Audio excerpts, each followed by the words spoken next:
It's Ben and I am the modern redneck. If you enjoy this video, don't forget to like, subscribe, and comment if you want. So in today's video, Jordan Peterson, the famed and controversial psychologist, appeared on Bill Maher's podcast, which I was happy to see someone like Jordan Peterson be allowed on a liberal podcast. Jordan Peterson discusses the Dark Triad and psychopathy in society.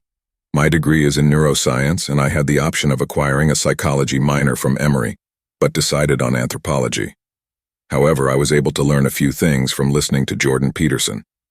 I have highlighted the most important and interesting parts of their discussion.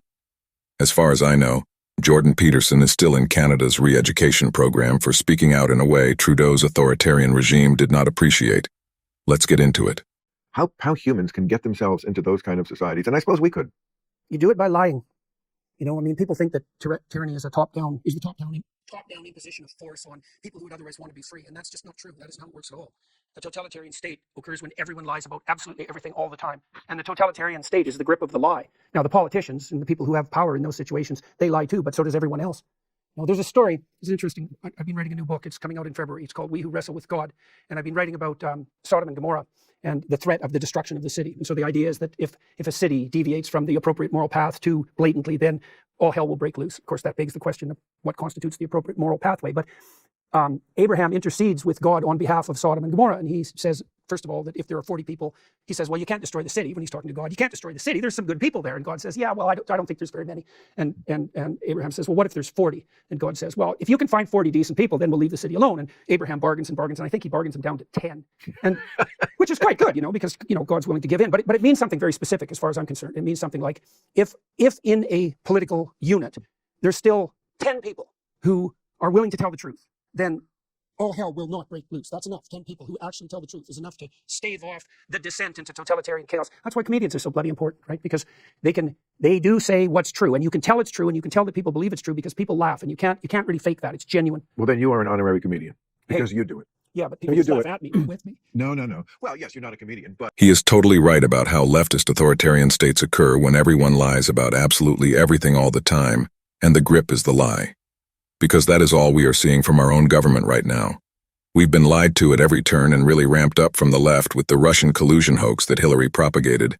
And I struggle to think of one thing Biden hasn't lied about so far.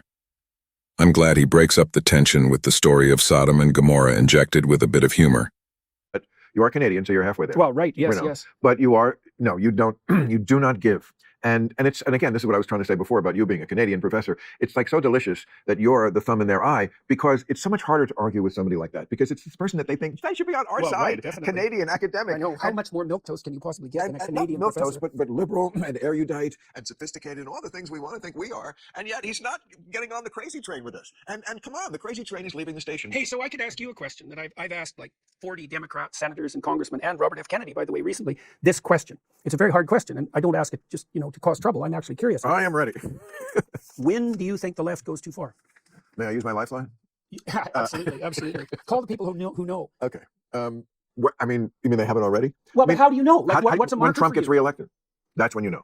What would you regard as behavior on the left that's unacceptable from the perspective of someone who's essentially liberal? How long have you got? I mean, the theme I've been trying to promulgate as much as I can the last 5 years, partly just in self-defense of people who say I've changed, I have not, is that wokeness is not something that expands on liberalism. It's something that undoes it. And I think you are on the same page generally. I mean, to give a few examples, colorblindness. Wanting to have a colorblind society where we don't see race is classic liberalism. Certainly what Obama was going for. That's not wokeism. Wokeism is race is front and center to everything. So that's part of that. So that, to me, that's an extension of the insistence that someone's primary identity is signified by their group. Right. Which again, this is exactly what old school liberals were fighting against. Don't characterize somebody by that. Okay, so they completely invert it, and then they get mad at us for somehow we're conservatives now. No, we're not conservatives. You're just not what liberals are. You're doing a different thing, which is fine. We're all allowed to do our thing, but you can't do this whole different thing and then take the term that used to apply but doesn't apply anymore. I mean, there's many colleges that have segregated dorms. Okay, again, you do and graduation ceremonies. Yes, you do you, but this is not liberalism. Okay, and certainly in the realm of gender, liberalism is always about tolerance for let's celebrate and allow everyone to be protected and respected for who they are. That includes homosexuality, that includes trans, which of course is a real thing that happens. That's different than rewriting the anatomy book from page 1 so that every kid who comes out, it's a jump ball and there's no such thing as sex, it's only gender. And again, this is something different. It's not liberalism. So you can't say, oh, you don't believe in that, you're not a liberal. Freedom of speech used to be a whole liberal thing. We used to own the First Amendment like the conservatives owned the Second. That's reversed. I mean, something like the homeless. It was liberals who I used to do the show on HBO, Comic Relief. We're going to help get the homeless off the street. Now it's how dare you ask them to get off the street. So you can keep the homeless on the street and you can have, segregated dorms and all that. But that's liberalism? It's not. It's something different. So Dr. Peterson hit it on the head as far as identity politics. The way race is injected into every aspect of our society and your voice and rights only seem to matter if you are a part of certain groups favored by the left. A lot of people call them the infinity stones of wokeness. The more boxes you have, the more infinity stones of wokeness, and the more your voice matters and the safer you are from scrutiny. It leads to the breakdown of society built on merit. Meritocracy takes out these discriminatory factors and selects the best person for the job. Just look at the Biden administration. They have a diverse cabinet, but hardly if any of them are competent. It is plain as day. The left really has boarded the crazy train and drove it straight off the cliff. We knew Biden would be terrible, but even I could not have predicted that he would be this destructive to the country. I'm just going to stay quiet for this next part because when he talks about psychopaths in our society and the Dark Triad, you just can't help but be fascinated, and he cut straight to the point. This was an amazing and concise description. Don't mind Bill Maher trying to get a couple of jabs in at Trump. So there's a line of research that's been developing, I guess, over the last 6 or 7 years that I think is very relevant to this. And because I've been thinking more and more thoroughly that the culture war is actually not a political battle at all, that the political battle is a facade for the actual battle. So, which is? Well, there's a group of researchers, most of them centered originally at the University of British Columbia, who started studying the subclinical manifestations of psychopathy. So there's a guy there named Robert Hare, and Robert Hare was the first psychologist who really studied psychopaths. And he developed a checklist for psychopathic behavior and the diagnostic criteria. It never became a formal diagnostic criteria, but criminologists have used it a lot. If you're psychopathic, you're much more likely, for example, to be a repeat offender. And so he delineated the core psychopathic traits. And there's 2 sets of core psychopathic traits. So the first core dimension is something like predation. It's like, if I'm a psychopath, whatever's yours is rightfully mine. And if you can't defend yourself against me taking it, that's just an indication of the kind of weakness that makes you a viable moral target, right? You're too weak to resist. You're too, what would you call it? You're too contemptible to even bother with. So not only can I take your stuff, but morally I'm obligated to. You say this very convincingly. Yeah. I know you're adopting the voice of them, but I'm just saying. Yeah. You can play this part beautifully. Yeah, well, I've watched people like that a fair bit. And the second dimension is parasitism.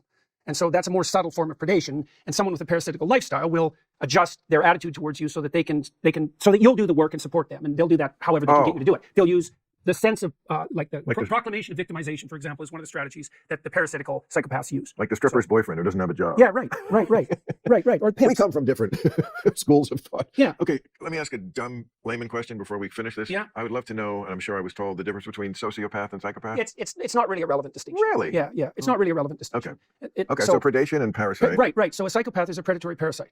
And it's not, and that means they're very, very low in agreeableness, no empathy, tend to be callous. That's the personality manifestation. They're very unconscientious. They will not formulate or keep verbal contracts. Like, who are some people who fit this description? Ted Bundy. Oh, I was hoping for more. Well, let me put it another way. Who are some people running for president now? Well, that's an open question, right? So that brings us to the next part of this. So Robert Hare's students, a variety of them, started to study psychopathy in its more normal forms, right? Because you can imagine you're so psychopathic that you end up like fully criminal and then you're in prison. But not everybody who has psychopathic proclivities is going to be foolish enough to be criminal enough to be caught, let's say, right? So there's other things that make you get caught if you're a criminal. So they started to study subclinical psychopathy and built a personality inventory to measure subclinical psychopathic traits. And so the traits are psychopathic, so predatory parasite, Machiavellian. So like a Machiavellian individual in preparing for an interview like this would be thinking, okay, well, now I'm going to go on Bill's show. What can I get out of it? How can I elevate my status? What could I use to sell? And then every word would be crafted to extract. Well, every word would be used to extract out something that was only self-serving, right? You know that if your dialogue with someone goes well, what happens is you fall into an honest conversation. No, it's just because you have I have no agenda and I have no idea where we're going to go. My agenda is to have as close to what this would be if we were not making this into a podcast, and it would be no different. I can honestly say I don't think that one thing I would have done differently, and it should feel that way, and I want it to feel that way. Yeah, and that really works well on YouTube. It's what people want because they're actually tired of overproduced instrumental conversations. Yeah, okay. So, but a Machiavellian would be manipulating the conversation constantly to get an edge, to get an angle, And so they don't use a Machiavellian doesn't use their words to represent what they believe to be true. They use their words to obtain whatever they're angling for from the person they're talking to. And so that happens on the sexual front, for example, very often. So people who are hyper committed to short-term mating strategies tend to use instrumental language, right? They're manipulative. So psychopathic, Machiavellian, narcissistic. So someone who's narcissistic wants unearned social status, right? And the last one, they had to add this. This triad was first called the Dark Triad, and then they had to add sadism. Because it turns out if you're all three of those things, you also take positive delight in the suffering of other people. And there's a very high correlation between the dark tetrad personality traits and left-wing authoritarianism. So that's why I think it's not fundamentally political, is that what's happening is that there's a small minority of people who are very manipulative, who use compassion as a camouflage. And then people who are generally and genuinely compassionate, they can be manipulated easily. And that's why you see, that's part of the reason you're seeing this deviation from more classical liberalism. There's no better camouflage for someone who's truly dark than compassion. Right. Wow, that is some interesting shit. Yeah, it's brutal. And the data is accumulated. Well, it's worse than that too. It really quite frightens me, because 3% of the population has these traits, basically, and that's stable cross-culturally. And what seems to happen is if it falls to 1%, everybody forgets that people like that exist. And so then when they pop up, they can be successful. But if it gets up to about 5%, then everybody thinks, oh, the psychopaths are here, and they start beating them back. And so they stabilize around 3%, right? Any more than that presents a positive danger to the integrity of the state itself. Now, I think we enable the psychopaths online, because I think that online communication circumvents all our defenses. Yeah, well, there's accruing literature on that front too, because the online troll types who do nothing but cause trouble online have these personality traits. And what's going to happen if it tips past the 3% to 5% or 10%? Well, that's what happened in the Russian Revolution. Like, what happens if those people get the upper hand? They like to dance in the ruins, man. Right. You bet. And they're out for mayhem. Right. And they're drunk on the elixir of revolution. Well, they're not going to be successful pursuing their manipulations in a society that's actually predicated on work. So they want to flip things upside down because they can rape the ruins. That's a good way of thinking about it. Right. Yeah. It's very bad. And I really am concerned that, see, because we virtualize communication, right? And that means that there's certain defenses that we have against being exploited that are no longer making themselves manifest. So you can say anything you want online, and nothing, especially if you're anonymous, and nothing will happen to you. And you can bring any kind of accusation against anyone at zero cost to yourself. Right. And that's not good. Like it might be like fatally not good, because something is driving polarization. 80% Americans agree on most political issues with about an 80% overlap, right? But we're getting polarized. It's like, well, what the hell changed? Well, how about all of our modes of communication, right? They've radically changed, and they certainly enable reputation savaging, gossip mongering, cancellation, all of that. It's way easier online. Not just a difference in degree, a difference in kind. Yeah, different. Absolutely. I've had this argument with people on my show say, oh, that's what they said when radio came in and TV. It's like, and computers. No, it's different. It really is different, because there isn't this addictive quality to it. It's a difference in kind. It's the cell phone is more like a pacemaker than a television set. I was able to turn off the television set, even though I liked I Dream of Jeannie and Bonanza and whatever. I could have watched it, but I wasn't addicted to it. And they're addicted to it. And you're right, it has changed the wiring. As someone said about another thing, we're building the plane as we're flying it, especially with kids. Yeah. But yeah, we're doing very strange things on the sexual front too. Oh, very. So I think 35% of internet. Yeah, well, exactly. And in Hollywood in general. We are undoubtedly seeing a rise in psychopaths in our society, and the left seems to enjoy enabling them. They go to bat for them at every turn, and they constitute the upper echelons of the Democratic Party, whether it is in the media or in the White House. This election year, if the left gets their way, they will drag us over the cliff with them all aboard the crazy train, willing or not. Again, it's Ben, and you're watching The Modern Redneck.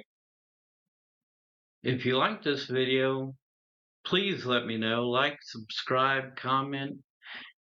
I was testing out text-to-speech feature in my editor, so if you like that or like this style of video, please comment, share your thoughts, any ways to improve it, anything. So hopefully you enjoyed it, and we will pick it up next time. Thanks for watching.